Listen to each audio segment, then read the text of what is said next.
Êxodo 19, 5 diz assim: Agora, pois, se ouvirem atentamente a minha voz e guardarem a minha aliança, vocês serão a minha propriedade peculiar dentre todos os povos, porque toda a terra é minha, e vocês serão para mim um reino de sacerdotes e uma nação santa. Vou repetir esse começo de 6. E vocês serão para mim um reino de sacerdotes e uma nação santa.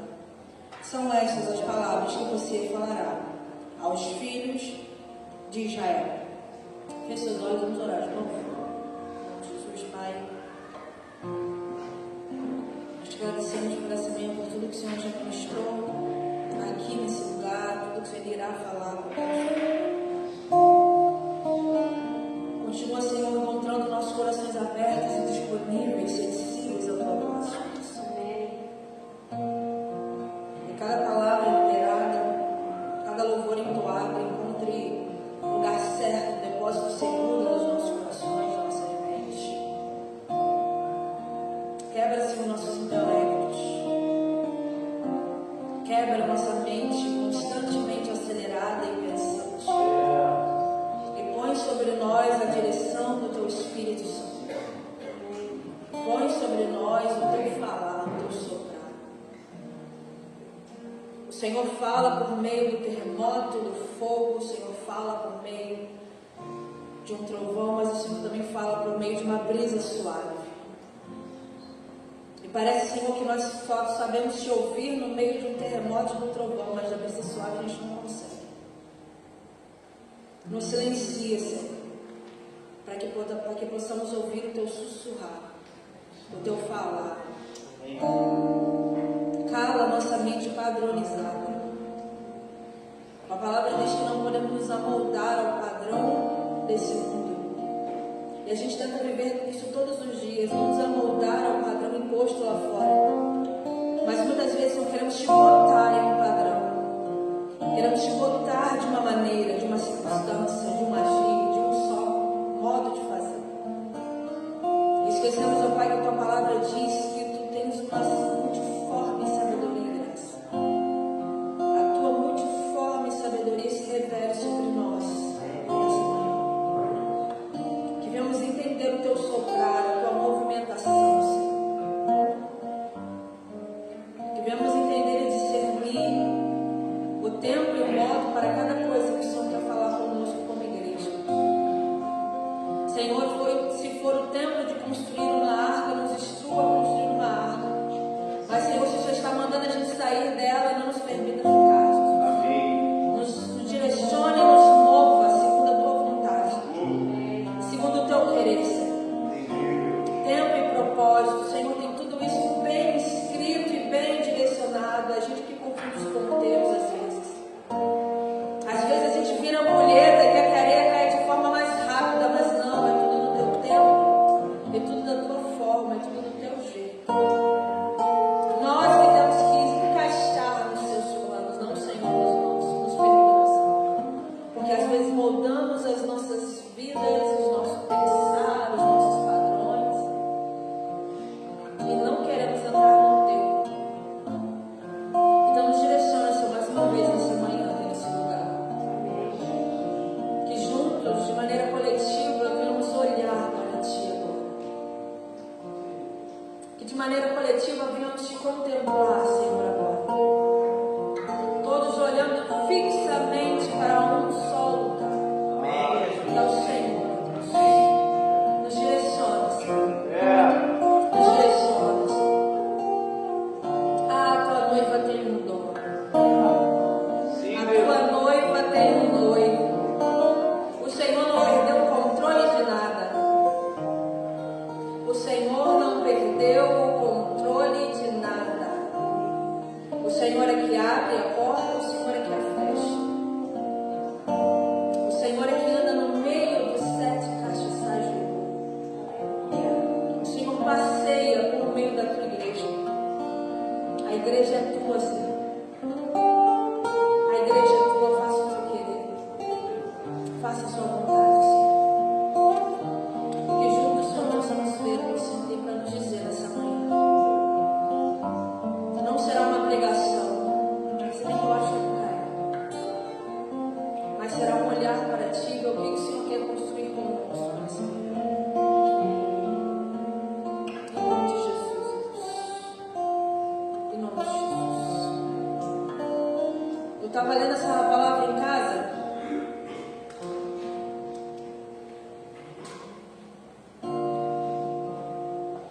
tentando entender algumas coisas, discernindo, pedir ajuda do Michael em outras.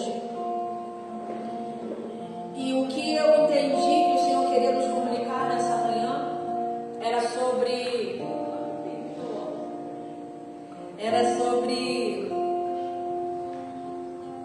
a nossa identidade. Quando eu falo identidade, eu não falo só da comunidade, eu falo da identidade como igreja. A igreja, eu não sei quem é a igreja, Senhor. E que também, no meio disso, a nossa identidade como igreja, coinonia, também é revelada. Aqui Deus fala com Moisés no Sinai, com todo o povo, ele pede para o povo se consagrar, se separar, porque ele iria descer. Como se Deus falasse assim: ó, se prepare, porque domingo que vem eu vou vir. Se consagrem, se separem totalmente, completamente, porque eu vou descer. E aí Moisés pega todas essas instruções, passa para o povo, para os anciões, passa tudo que tinha que passar para o povo não morrer, porque tinha um limite, ó, não é para ninguém subir, se subir vão morrer, então não sobe ninguém. E Moisés começa a direcionar isso ao povo. E Deus fala assim no versículo 9: eu virei você numa nuvem escura. Eu virei você numa nuvem escura. Isso é louco para mim, porque para mim Deus é muito, às vezes Deus é muito, eu não sei como é que eu vou explicar assim, para mim às vezes parece que Deus é muito lindo, sabe? Só um branco, reluzente, mas Deus falou: vou descer numa nuvem escura. E a palavra vai seguir se narrando de que quando Deus desce, o monte treme, tem relâmpago, tem trovões. Versículo 18 lá do capítulo 20, gente, 19, do capítulo 20, versículo 18 vai destacar como que é Deus descendo. O monte pegava fogo. Era como se Moisés estivesse relembrando aquela sarça que ele viu queimar, só que agora em proporção muito maior. Era um monte inteiro pegando fogo. Trovão, relâmpago, som de trombeta. Só que o povo observou de longe e tremeu. E disse: Moisés, fale você e ouviremos. Porém não fale Deus conosco, para que não morramos. Aí eu entro no versículo 20, Moisés respondeu ao povo: não tenham medo. Deus veio para provar vocês, e para que o seu temor esteja diante de vocês, a fim de que não pequem. Não tenham medo. O medo aqui foi determinante para esse povo, para ver se eles iriam de fato desfrutar daquela coisa terrivelmente gloriosa, ou se eles iriam continuar olhando de longe. E o de longe aqui não era só de maneira geográfica, de limite ali que não podia ser passado. De longe era completamente, literalmente de longe da presença, de longe do contato, de longe da comunhão com o Senhor, e terceirizando tudo aquilo para Moisés, para os sacerdotes que depois viriam. E a gente tem essa comum mania de permanecer de longe. A gente vê um monte pegando fogo, a gente vê tudo acontecendo, a gente fica de longe. Caraca, Deus está lá, Deus está falando, Deus está fazendo, a gente fica de longe. Por opção, escolhe a qual. Quando Deus queria revelar, no versículo 5 a gente lê, ele fala: eu vou fazer de vocês a minha propriedade peculiar. Vocês serão para mim um reino de sacerdotes, uma nação santa. Era isso, e é isso que eu tenho para vocês. Só que novamente o povo escolhe ficar de longe. Deus é um Deus super acessível. O nosso Deus é um Deus super acessível. Aproximar de mim, eu me aproximarei de vós. É isso, não tem mistério. Mas a gente permanece de longe. De longe das nossas questões, de longe dentro dos nossos próprios problemas, da nossa própria bolha. E ai de alguém se furar a nossa bolha, porque eu preciso me importar com o meu umbigo. Estou com a minha dor aqui e vou morrer com ela. Enquanto o Senhor quer tratar, a gente quer deixar e tampar com band-aid. Falava isso com o Fábio ontem. Falei: deixa Deus tratar onde tiver que tratar, Deus tem que tratar. Está com um buraco desse tamanho, ferida aberta e entrosada, está botando band-aid, não vai arrumar. Não vai solucionar. E para tratar, vai doer, vai ter que mexer, vai ter que tocar, vai ter que aguentar. Mas a gente quer ficar de longe, porque qualquer contato, mínimo contato, a sensação é de morte. Eu vou morrer. Fala você, a gente não quer falar que a gente vai morrer. Porque a sensação é essa, é de morte. Morte da nossa carne, morte das nossas vontades, dia após dia. Mas ai de alguém tirar da minha própria bolha, das minhas próprias dores. Tudo que o Senhor quer te tratar essa tua dor, para tu avançar esse caminho para o próximo nível, para você se aproximar dele. No versículo 21, capítulo 20, o povo estava de longe em pé. Moisés, porém, se aproximou da nuvem escura, onde Deus estava. Onde Deus estava. Eu quero estar onde Deus está. Se Deus está na nuvem escura, eu quero estar na nuvem escura. Se Deus está na nuvem branca, eu quero estar lá, independente do lugar que seja. Esteja onde Deus está. Jesus fez essa oração quando ele orava pelo Senhor, que eles estejam onde eu esteja. Que você, meu irmão, que você, minha irmã, esteja onde o Senhor está. Porque onde o Senhor vai estar, é Ele que Ele quer que você esteja, com Ele. Não longe, não distante, não apático, como quem, não, eu já conheço, eu já vivi, eu já sei, não, é com Ele. E falando sobre essa nação santa, reino de sacerdotes, separei 2 versículos aqui que eu queria que a gente lesse junto. Primeiro está em 1 Pedro 2. 1 Pedro 2, versículo 5, diz assim: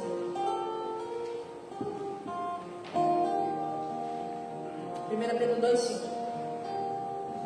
Também vocês, como pedras que vivem, são edificados casa espiritual para serem sacerdócio santo, a fim de oferecerem sacrifícios espirituais agradáveis a Deus por meio de Jesus Cristo.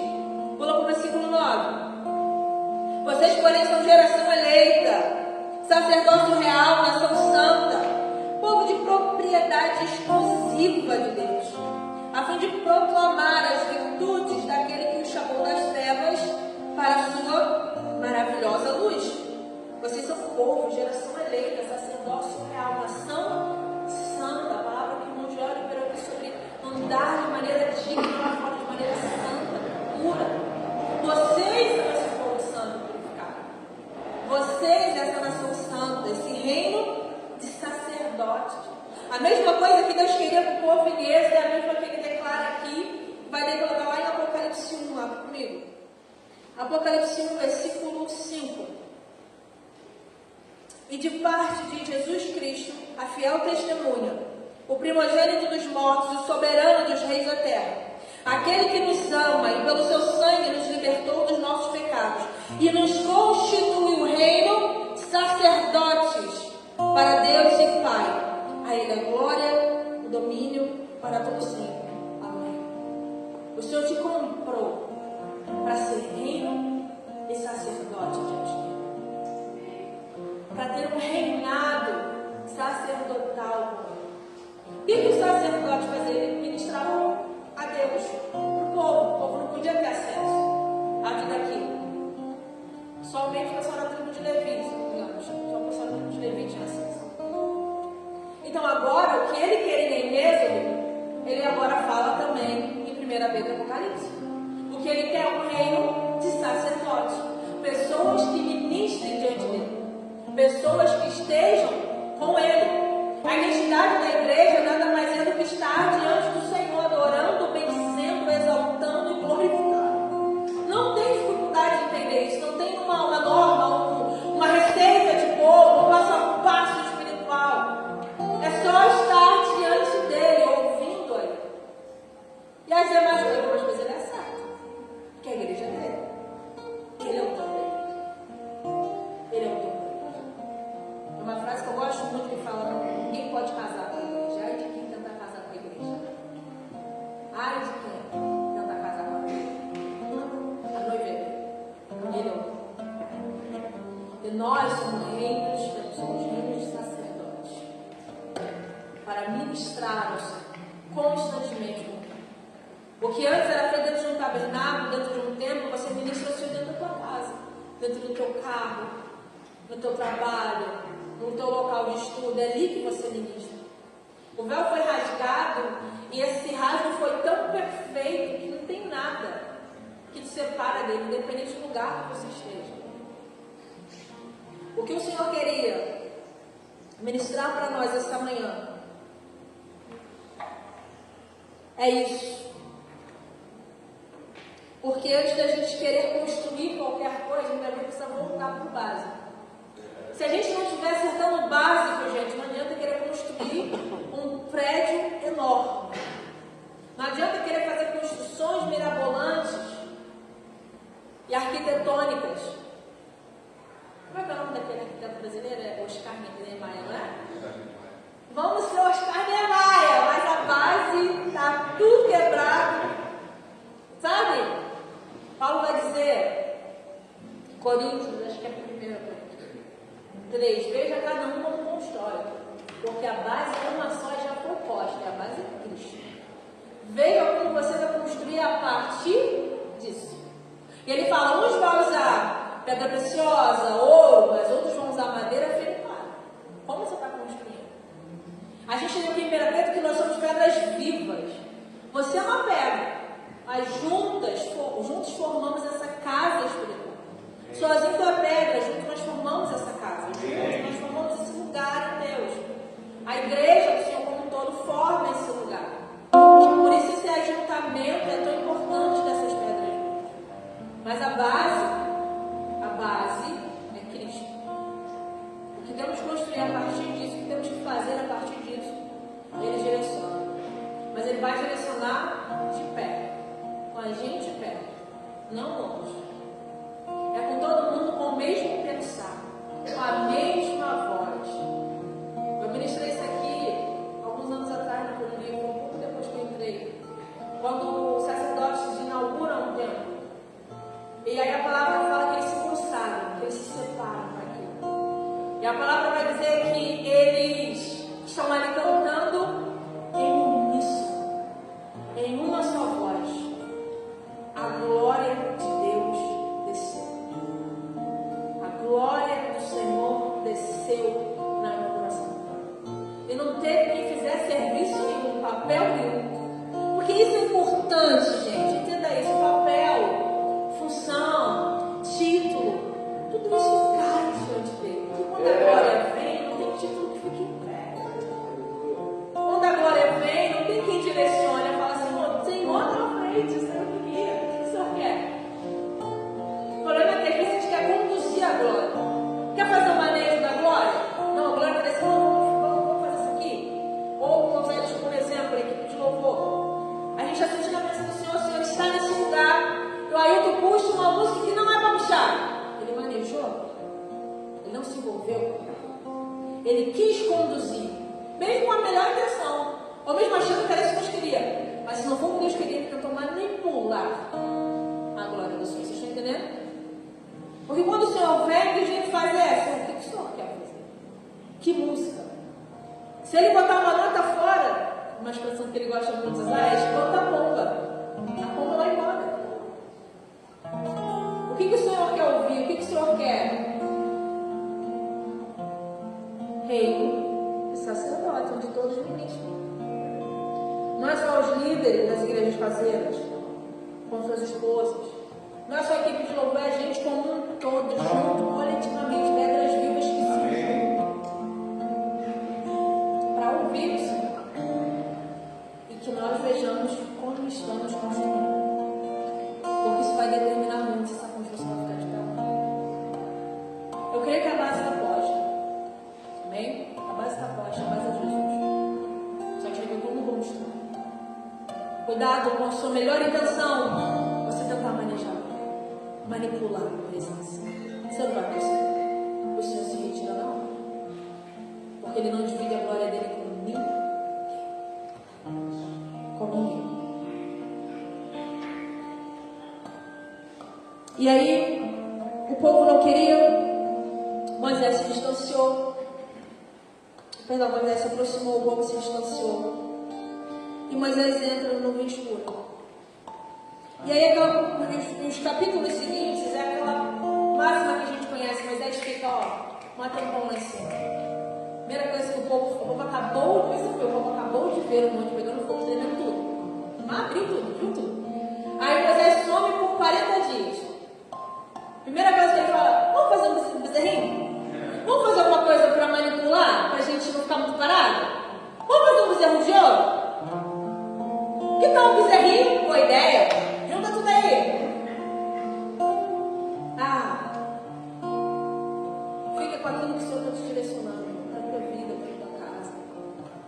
ser uma ideia muito boa, funcionou às vezes em outras famílias, em outros casais, mas não vai funcionar para você. O que o Senhor está mandando você fazer? Fica aquilo que o Senhor está direcionando. Aí Moisés fica lá e esquece a vida e o povo faz um bezerro. Deus fala para Moisés: olha só, teu povo está lá fazendo besteira. E Moisés fala: não, que isso, vamos aí, vamos descer. Aí Moisés desce. Enquanto eles estão descendo, Josué vai dizer: ouço um grito, parece festa, não, parece alarido de vitória, parece uma batalha. E Moisés fala: não, eles estão festejando. Isso é festa. E eu já li essa passagem muitas vezes, mas recentemente eu vi a importância de uma geração mais velha e uma geração mais nova. Porque às vezes o ouvido do mais novo vai tentar discernir, não vai entender. O mais velho vai falar: não, é isso aqui. É isso aqui. Seus ouvidos, meus irmãos, estejam apurados para destruir os mais novos. Para instruir aqueles que não acham que o barulho é uma coisa, mas isso na verdade é outra. Eles descem, Moisés, a gente conhece a passagem, Moisés em fúria pré-prestal, intercede. Deus, o Senhor esteja conosco, a gente não vamos ser dessa só. Porque o importante é o Senhor. Dane-se a terra, dane-se o que vier, os frutos, a gente quer você. Se você for, a gente vai. Não manda anjo, não nada, é você. Esse é o ponto, é o Senhor guiando. O Senhor não nos junto. O que cabe a nós é nos separar, nos santificar, porque o Senhor breve voltará. O que nos cabe a nós é sermos esse reino de sacerdotes, estar diante do Senhor de maneira santa, pura, mãos limpas e coração puro diante dele, para servi-lo e servir ao nosso próximo. Porque o que o sacerdote fazia no templo, no tabernáculo, não era só. A palavra fala que eles entregavam por eles mesmos pelo povo. O teu serviço, a tua entrega, é por você e pelo outro. Se caso não há mais força você para entregar pelo outro, para sacrificar pelo outro, o Senhor nessa manhã renove as suas forças. O Senhor nessa manhã renove o teu coração. Que o seu coração seja cheio de amor pela noiva dele. Porque não é só por pessoas, porque pessoas fadigam, frustram, cansam, pessoas são pessoas. Mas ele não, ainda é a noiva dele. Ainda é a noiva dele. Se você perder esse olhar de amor e de zelo pela noiva, que ele enche o teu coração de zelo pela noiva. Não por pessoas. Entenda o que eu estou querendo dizer? É para amar, né? É para cuidar, né? Mas se você não entender que é por ele que você faz o que você faz, nem amando as pessoas vai sustentar a pessoa. O Senhor renova você de amor pela vida, de amor em cuidar, de amor em zelar por essa pessoa que entrou e está aqui do seu lado. Que as nossas frustrações, as nossas chateações não sejam maior do que o nosso amor pelo Senhor e pelos outros. A palavra vai dizer que se devais coisa alguma, devais o amor. Não devais coisa alguma no Senhor. Sempre esteja em débito do amor. Para você não achar que você está amando o suficiente. Você sempre deve amar mais o que você sempre deve amar mais o que está atrás de você. O tanto que você o ama e cuida, ainda não está bom. Não é suficiente. Amém? Escolha de pé.